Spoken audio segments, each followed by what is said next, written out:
Hi guys, welcome to Second Perspective. My name is Paul Weston. Over there is Mitchell Allen. Say hello. Hello. And we're going to be doing a discussion on Spectre. We're going to be doing a QQ for you. And in case you're unclear of what a discussion is, we basically talk about the film in sort of a post-viewing experience. So like you've seen it, and then we basically kind of talk about a particular topic about it. So that was long enough for you to stop the video if you haven't seen it. But otherwise, let's just get straight to it. Holy crap, I just realized in our review, we never gave it grades. I'm so sad. Okay. I'm so sad. Oh, man. Okay, well let's do it right here. I'll punch it in fine. as annotations. Let me write it in my handy dandy book here. That's really sad. What were you gonna give it? I was gonna give it a B minus. You're crazy. Anyways, continue. Okay, fine. We'll talk about why, but like, B minus feels right to me. It's not C level. It's definitely not A level, as we both know. Yeah. But it's uneven, and it's the mix of the good and the bad that equaled out to somewhere around a B minus. See, the thing for me is, and then the main difference to me is that I feel like it's mostly pretty meh with a few okay. Right? So like that, like I don't want to give it a C because that's a little too harsh. So I'm gonna like very begrudgingly give it a C plus. You can give it, but you can give it a C though. Like there's no. Look, this movie isn't like sacred text. You could, if you want it to be harsh. Like if I were like the disappointed parent, I'd be like, that's a C.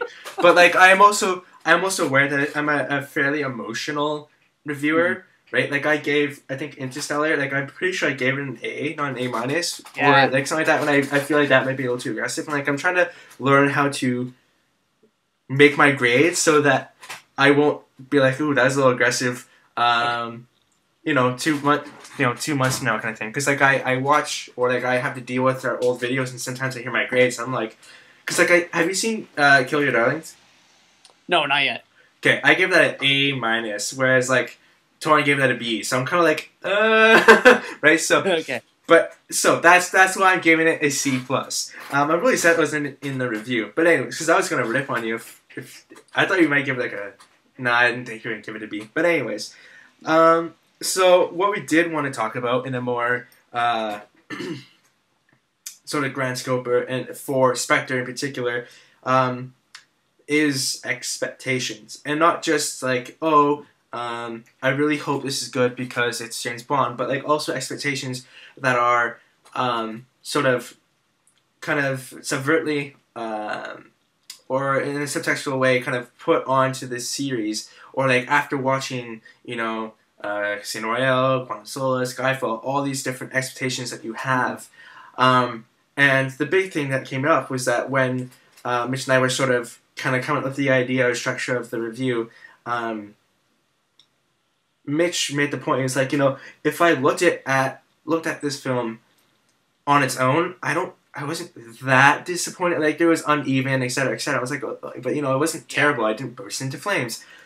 Whereas because I was sitting in front of space where it's like compared to what it could have been and what the other films were, this really fell flat, right? And so that means I might be more harsh on it. And so we kind of see like, what is the appropriate way, and not just the appropriate way, but as like aspiring filmmakers, how do we see or look at like how should we know what the audience is doing? Like, will they always grade our series through the other expectations that it has? So, what do you think? We also watched it pretty close together. Yeah. Like, we watched Casino Royale, Quantum, Skyfall, and Spectre within, like, I'd say a week and a half. Yeah. So we're getting the full, in a way, like the full arc of that Daniel Craig series. Whereas people are probably going into this, and they watched Skyfall 3 years ago, or who knows, right? Like, they might have even skipped over Skyfall, or whatever it may be. Don't, by the way. It's good. But I think watching it up against the other, Like, I think there is an interesting thing that they do to end off the arc of this. It's not as effective as it could have been, but in a way, sometimes watching it close together, like, made this film a little bit stronger and also a little bit weaker in comparison, because you come off one of the most interesting deconstructions of that character in Skyfall, and then it's not that this, again, like, I enjoyed a lot of this, but it's a little weaker in terms of the depths that it plunges to, and how it explores the character is a little more surface level, I think, in this case. But it still, for me, or pointed at least at some interesting parts of that character and some of that. Like on a normal action film level, it does things fairly, like, it does in an average way, and it's not bad. I think above average. I liked all right, let me action set pieces. Okay, fine. Well, first of all, like, okay, some of these things, okay, fine. I particularly enjoyed the fight on the train. So, like, where he's, like, fighting this guy that, like, he's bulletproof kind of thing. First of all, it's Dave Bautista, who's hysterical in Guardians of the Galaxy. His character is so funny. It's Drax, and it's perfect. But anyway, so, like, what I was trying to say is, like, okay, it does these sort of action things on a fairly, okay, whatever level. It's not fantastic, but it's not terrible, and I won't say it's terrible. So the car scene was alright, fine. But my expectation, I realized, is that the big thing with this sort of reboot of the Craig Bond series is that it was self-reflexive and it was more intelligent. That it was smart. It was aware of what it was doing, and it was cognizant of sort of the genre tropes, and it knew what the audience knew. And I don't feel like it did much of any of that. I disagree. I think. Okay, what did it do? Because you keep saying that you like it, but I don't. You're not saying exactly what. So let me get a little more concrete here. I mean, I've seen more Bond movies, and I think what it does, to some effects, a little haphazardly, but I think in an interesting way, is that it does take elements of many Bond films, and I've read reviews that have said it's sort of like a greatest hits of Bond. So it has, like, the car chases, it has the Bond women, it has, like, the villains and the spooky scenarios that other Bond movies have, and it just sort of, like, co-ops previous scenes. There's stuff from, like, Goldfinger in here, On Her Majesty's Secret Service, some Thunderball, some GoldenEye. Like, there's just different things here and there that they seem to have borrowed. But what I like about it is that it, for me, is not as effectively as it could have with Skyfall, but it's sort of bringing this, like, ghosts of the past thing, like, and there's also a lot of themes, I think, of, like, visually of death and of decay in this movie, and I think what it does is it sort of brings the haunting, spirit of Bond's past back into this movie and tries to, set up the end of this Bond, the end of this idea of Bond. And so it's sort of like doing what Skyfall did in the end, where it brings him back to old Bond, but it's doing that with a bit more of a reflective quality. And there's stuff like, we'll reveal this, Blofeld comes back. Some people don't know who Blofeld is, but Blofeld is the main villain in many of the Bond films, and he looks basically like Dr. Evil. Like, Dr. Evil in Austin Powers was, like, the only almost carbon copy of a James Bond character. All the others are, like, fancy gadgets and, like, goofy things that are parodies, but Blofeld looks almost exactly like him. But they bring him back with Christoph Waltz, and in a way, I think that points to this, quartet. I guess, would you call this a quartet of movies? How do you say this? A quadrilogy, I guess. This quintet. I don't know. No, quintet is 5. That's just wrong. Oh yeah, sorry, quint. Yeah, but I think it does it in a way, like, when you bring back Blofeld, in a way that it connects to the legacy of Bond movies, which I always liked that this series was doing, but it also is still done in a connective thread with the 4. When it's, Bond facing a past that he doesn't want to be a part of, and yet it just keeps coming back. Just keeps soaking back in. I just didn't experience any of that. Like, I can see maybe that they tried, but at the end, like, ultimately, and I guess we're a good sort of like combination or like a duo to watch this because I don't know any of that, and so I was just bored out of my mind most of the time. Well, I will say this: I was bored for quite a while.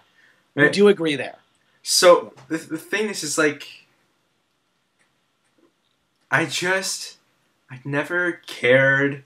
And like that's the problem is even with like even in Quantum of Solace I still cared about Bond. Yes, and like but like and like I don't know, like it's bizarre. Like okay, going back to expectations, like with filmmakers, do they expect us to understand or see these sort of links to them? Because like the audience is kind of getting younger. And like we watch a lot more film and TV, but like we don't go back and watch the Bond films, right? Like it was hard enough to find people to go and watch Casino Royale to go forward, right? Right. So it's just But is the film then made to totally reintroduce the idea of Bond, and should it be relevant to the generation that is made in, or I mean, for me, I don't mind that these films are made with the understanding that maybe you will do a tiny bit of research, or maybe there will be some, but looking there's back at the history of Bond. There's a problem with that. It's supposed to be a Hollywood film. It had a budget of $300 million. You cannot assume that $300 million worth of people are going to do the research. People are lazy today.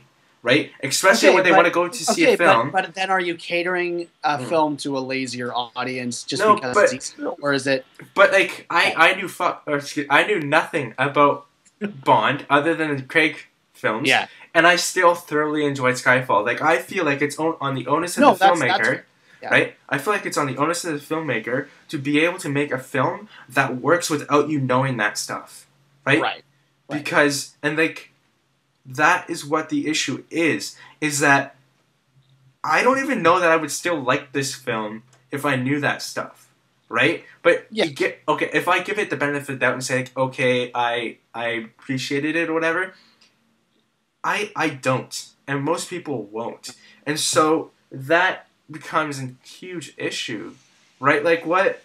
I mean, the love story. Anytime anything happened, I rolled my eyes. I mean, there were a couple times when I was okay with it, and it mostly was when they were on the train. I was like, okay, that's fine, because they're discussing, because I think unlike Vesper Lind, like that was Casino Royale, and the arc of that was that he was supposedly going to go into retirement, but you knew by the end of the film, probably not. Because there's this awareness in the movie that Craig is getting a little tired. It's been 4 Bond films with the same character. This malaise of the film is starting to be the same. I think what it does on the train is it feels a little more tangible that he's going to settle down with this person. Like I feel the connection, like when he's teaching her how to load a gun and then she just fires back with, yep, already done that. Then I sort of feel like we're a little comfortable with them both. The parts where it doesn't work for me is in the L'Americain Hotel, where there's not a ton of information dispensed, and the scene is like 20 minutes. I mean, that's where it started to get really irritating for me. It almost lost me there, for sure. And not only that, but like I feel like Bond should be smart enough to just start like tapping on walls. Like it might it took too long. Like if that had happened, like he's in there and she goes to sleep for like 2 minutes. And then he taps on the wall, sure. But it's clearly he's been like, awake or sleeping for like hours and hours. And only all of a sudden does he notice this like hole in the side of the wall. Yeah. It's a little, in that sense, it's too, like, I think Mendes does what I think he did way less of in Skyfall, and I think to a much better effect. But he has a tendency, I think, to just drag things out. And the problem is you have to have a really great script to nail that. And the writing isn't as solid in those scenes, so when he does give us the patience in there, you're like, well, why? Yeah, but there's nothing to seep in, right? Yeah. Why don't we go and talk about Christoph Waltz? Sure. And in the sort of the umbrella of expectations, like, what do you think about like the idea that a lot of reviews are saying like, where the fuck is Christoph Waltz?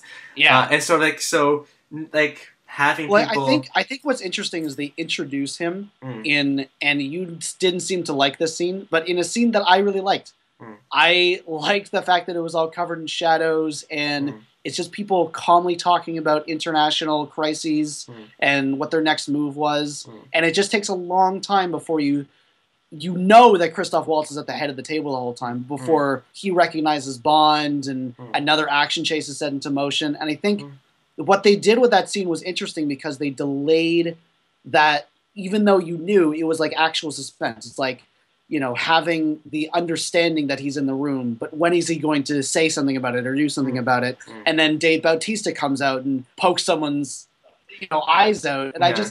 I felt the whole thing was leading to a very interesting spot. And then right after he goes in the car chase, which I think is kind of clever with like less gadgets and stuff and that sort of thing. And then you expect like maybe 2 scenes later, we'll go back to Waltz in his lair and he'll be like, let's figure out where Bond is or whatever it may be, right? And what does he do instead, Mitch? What does he do instead? The problem is it waits, and I'm sure I'm not exaggerating by this much. It sort of waits like an hour before you see him again. Or even really, there aren't too many references to him within the next hour or so. So it's sort of like, it delays it too much. So when he comes back, I actually like the scene with the asteroid. I mean, it's just that sort of campy, a little bit over the top Bond stuff that I think actually feels right. Like there's something a little like spooky and weird and just like can't be found in any other action film series of the kind of over the top mystical villain, I think. But I like that stuff, but it took too long. So you're like, is it worth it to get to the asteroid part or the needle part?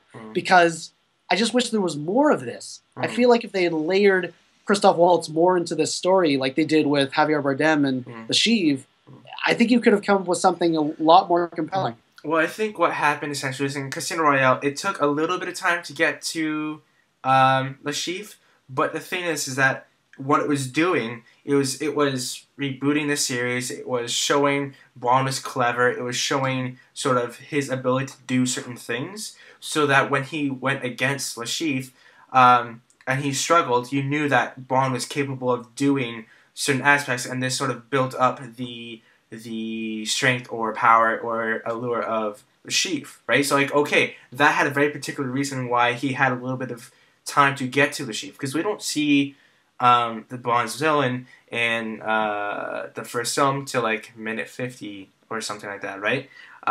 Or you see him once or twice, but they can't really get into a room and do all that stuff until like minute 50 or so.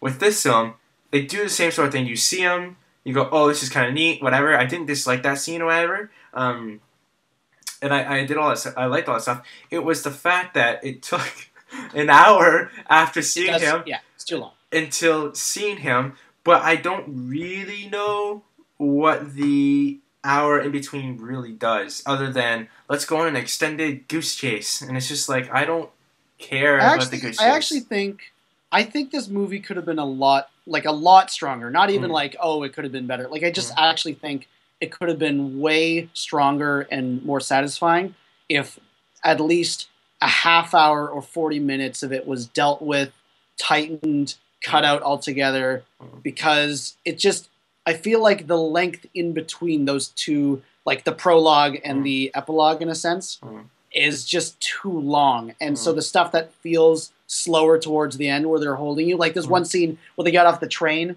and Bond is like, you may have to wait for a little bit. And I feel like if there weren't, 40 minutes before that scene would be fine to me. I would not have an issue with them waiting a little bit longer in that scene. But it comes after 40 minutes of them on a train or in a hotel, and you're like, enough already. Yeah, and like, I like there was some interesting stuff where that M was dealing with, being like, I'm trying to make sure this guy doesn't get all the satellite and like this entire network and all that sort of stuff, but I feel like actually that plot was a missed opportunity in a sense. Because I liked the idea that, again, MI6 is just being co-opted by this larger government organization. And I also don't, I think to the film's credit, it doesn't disguise the fact that it's connected to Spectre that much. Like, you pretty much know off the bat that there's going to be some connection between him and Waltz's character and the organization. And I think it's fine as a plot, as a plot mechanic. But I think the problem is the guy that they cast, and also the character that they cast as the head of this, isn't that imposing. He isn't that frightening. No way, man. You're wrong. Andrew Scott's awesome. No, in general. I'm talking about in this movie. I think he's a great actor, but I think the way that they use him is like he comes off wimpy. I don't know, man. I like him. I like his sort of strange kind of voice. I thought it was fine. I liked him. I thought it was perfectly fine. I thought it would be more the writing than the acting on that. And though I will say, on a sort of similar area, but a little bit off, my main issue with this film, in terms of plot and story, aside from the fact it just feels super campy, be like, haha, those last 3 films that you went through, they were all connected to me. Well, no, dun, dun, dun. Sorry, I'll come back to that. But but like we'll get to that if it really even that much. Sure. But my main issue is that it literally, we had Judi Dench in Skyfall be like, you need MI6. It has to be here to fight the shadows. And then in Spectre, it's like, you need to know when to shoot people, a license to kill. You need MI6. And it's just sort of like, we just had a film that said, MI6 is necessary, it's needed, it's at risk. And it's just like, and Bond just went rogue, like in Skyfall, and like 2 other films back behind there. And it's just sort of like, holy balls, you can't, like, if you need to go back to it every 3 or 4 films, that's fine. But like, if you're going back to it like 3 films in a row, that's a big concern. And like, that's another issue with expectations. It's like, I expect a new story, or to have your Bond character go through another experience, and like, that's why they just get old and like you can't handle anymore physically. And that's another story is also another reason why they use a new Bond, is because they get to sort of rejuvenize these stories, right? And so that's my expectation again, and they just pretend it didn't exist, but mention another huge issue. Why don't you sort of go on your little tangent, whatever, on what was it? What I said that got you? Oh yeah, sure, yeah, all that stuff. Okay, so for me, I think it's the specific dialogue in that scene where he goes like, "I am the author of all your pain, and all of these people have, like, all the women in your life have been killed because of me," and so forth. But thinking about it, the idea isn't that implausible. If he is the head of this organization, he has sent these people out to target someone because he wants to weaken a powerful agent in MI6. And I think no matter what, like, even if they fail and they keep failing, like, that is what a strong leader villain does, is that they keep sending stuff to weaken that, protective shield that the guy has. And I don't think the concept is bad. I just think the dialogue that they wrote it with, like, was just a little too oversimplistic and didn't really point to how exactly he did it. But I sort of bought it. I was okay with that. And I also liked, during that scene, there's like a bunch of people like that are almost faceless in the background, like typing on the computers. And that for me was the most interesting visual of like a network of shadows and ghosts that actually overpowered MI6. So they're fighting in the shadows, but these are the shadows that they're fighting, right? So I think it does some interesting stuff where it's like a lot of this may have been working undercurrent. It just, I wish it pointed more to how that happened. Exactly. Well, I guess like when we watched Quantum of Solace together, like I was quite interested with the whole idea of like Bond having a sense of ruthlessness, not because he's emotionally disconnected like in other films, but the fact that he was ruthless through rage, right? That was interesting to me. Yeah. And it seems that you have like a very sort of interesting grip on this theme, but for me, and like what we kind of switched spots on like these two films. For sure. Yeah. It's just like the execution, like okay. The problem is that if you do this kind of story, it needs to be well written, or it turns pretty freaking campy. And like you spent an entire movie being like, look, we're not campy, we're not cheesy, we're new, we're proud, we're self-reflexive, we know what we're doing. And then you do this, and it frustrates me. And if you make me angry, again, you lower my enjoyment of the film. If it was a different theme that I was like, I don't know if they necessarily executed it, whatever. But like if you... Do you know what I think? What? I think this... You said you didn't love the campy stuff of this movie. I think if this movie was just pure camp, like pure entertainment from top to bottom, we actually both might have less issues with this. Oh, and probably. I think, and I think because of actually the way that Skyfall does this is that it almost sets you up so that the next lead-in would be just fluff.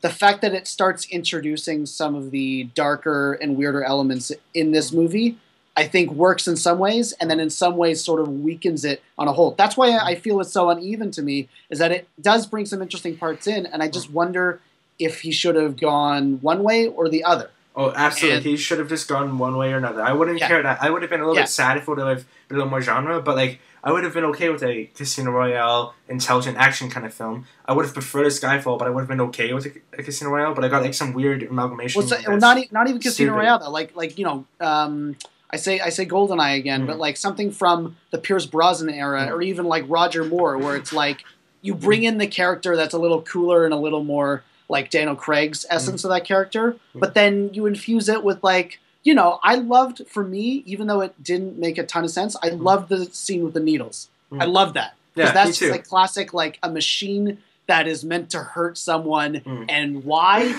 we're not entirely sure, but it's just cool to watch, and it feels alien and bizarre, and I wish the movie had just been like wall-to-wall that. Yeah. Because I even like the stuff in the old MI6 building where he's going down the hallways and stuff. It's like, distract me from the fact that this doesn't work as well. I'm okay. I know that's a terrible thing to say, but... Well, no, it's just... And, like, that's... Like, you and I, like, when we do reviews, I always go, like, I like films that go, like, look, I know you want a Skyfall, but we're gonna be a little bit cheesy or campy, but we're gonna do it really fucking good. And I'm gonna be, you know what, okay. Like, that... I can set aside my hope for an emotionally charged Bond. I already got that. I can watch Skyfall again if I want to. I would have been okay with that, but it tried to do both and didn't do either very well, and that's why I got kind of upset, right? But let's just get to sort of our last point that we wanted to talk about. You keep talking about this film as if it's sort of Daniel Craig's last film, but there's talk about him coming to a fifth one, and like I'm getting a little bit confused now because I thought I was told that he's contracted to a fifth one, but I've also heard Daniel Craig say that he would sooner break a glass in front of him and cut his wrist before playing Bond again. But then Mitch has also told me that I guess the studios I don't think he was ever contracted to more than this. Like I brought up, I mean I won't look for it now, but there is an article I was reading the other day where it talks about like the fact that there is no like contract, like he doesn't have to do it again, but essentially the studio and the producers are super confident that he will come back. And this leads me to believe that obviously there's money involved. I mean, there's no question, but also which like $1 billion. $1 billion, Mr. Craig. But that great Dr. Evil impressions, both of us, I think. But I think here's what will bug me. If this movie ends the Daniel Craig series in a more somber way, but like with him riding off with the Aston Martin and like the ghost of Bond past is sort of like dissipating behind him. We get a new guy like Idris Elba, fingers crossed. Okay, you've gotten your points back. Anyways, continue. Or someone like that, then I will probably still have this idea that like I'm fine with this movie and I'll move on. The problem will be when if we have another James Bond film that's a little self-serious and long and a little bit too concerned with Bond's past and it's with Daniel Craig, then heads are going to start to roll. And I wonder, like, this is the thing with expectations, right? Is that like, will it become numbing? Is this the point where it starts to become numbing? Is it fine for now if they end it, or will another movie have just proven why Spectre shouldn't be a thing. Mm. I hope that Daniel Craig, for the sake of him, I would not want him to slash his wrist. Yeah. It doesn't come back. I also did like his interpretation of the character a lot, so I'm a little divided on that. I like if they promise me that it's going to be as good as Skyfall, then I'll be like, Craig, I will give you any money that I have to go and do it. And I don't mean like thematically. I just mean as thematically tight. I don't give a hoot about what it is about, but if it's as intelligent as is thematically cohesive as Skyfall, then yeah, please come back. But after being sort of really hit or miss, I'm afraid that their bond tank is empty. Like one of the articles that I read was that Daniel Craig said, like, look, I have nothing left in the Bond tank. I've any and every idea that I have ever had for Bond is in there. It's done. I'm gone. Like I can't do it anymore. Yeah. And so it seemed to me, and like I might be totally off my rocker and misreading it into completely, but it felt like Daniel Craig and Sam Mendes were I don't know, a little burnt out, right? Probably. I mean, this movie does have moments where it feels like burnt out, but I think it sort of, for me, it actually, and that's what I've been trying to think about, is that they brought that idea into the movie, and I think a somewhat compelling way. That Bond feels a little burnt out in this, and I was okay with seeing that character depicted on screen. The issue will be they do it one more time, and I like if they did do that, and it's like, look, I'm burnt out. This is my last thing. Like, obviously, you could never say that because as soon as you say this is my last job, then you fall straight into cheesy territory. Oh yeah. But like, if they had played that theme, then yeah, I would have been fine. But I didn't see that. I just saw really crappy. Anyways, we got. Anyway, that's fine. We got my point. We got my point across. Other than that, I don't have anything else to say. I'm done talking about this film. Guys, the song is boring. Can we at least agree on that? The song is... No, come on! It was just sort of like, okay. I was mildly entertained for the first 45 seconds. The title sequence itself was fine. Yeah. But just found that song was like, so... Like, it didn't build. And it's just so long. Yeah, it was like long. Parts of this movie encapsulated into one song. Yeah, so I was... yeah, I wasn't a particular fan of it. Yeah.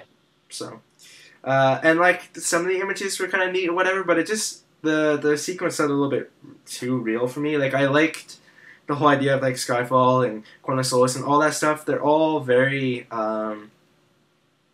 sort of metaphorical or very visual, and it's not like, look, one guy is drowning and then another guy is being shot and then another guy is getting a scar. It's like I don't know what metaphors you saw in Quantum of Solace, but okay.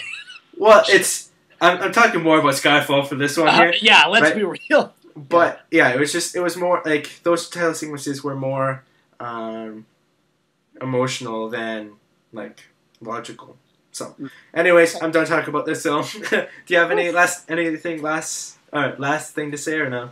No. I mean, Idris Elba for Bond. Yeah. Woo, woo. I would also be fine with Tom Hardy, but then that means I wouldn't get Tom Hardy in all these other awesome films. So, either or is fine with me. Again, this is Second Perspective. My name is Paul Weston. Over there is Mitchell Allen, a guy who likes a film that he shouldn't. And I'm just kidding. I'm just kidding. I'm out. Yeah. All right. Bye, guys. Bye, guys.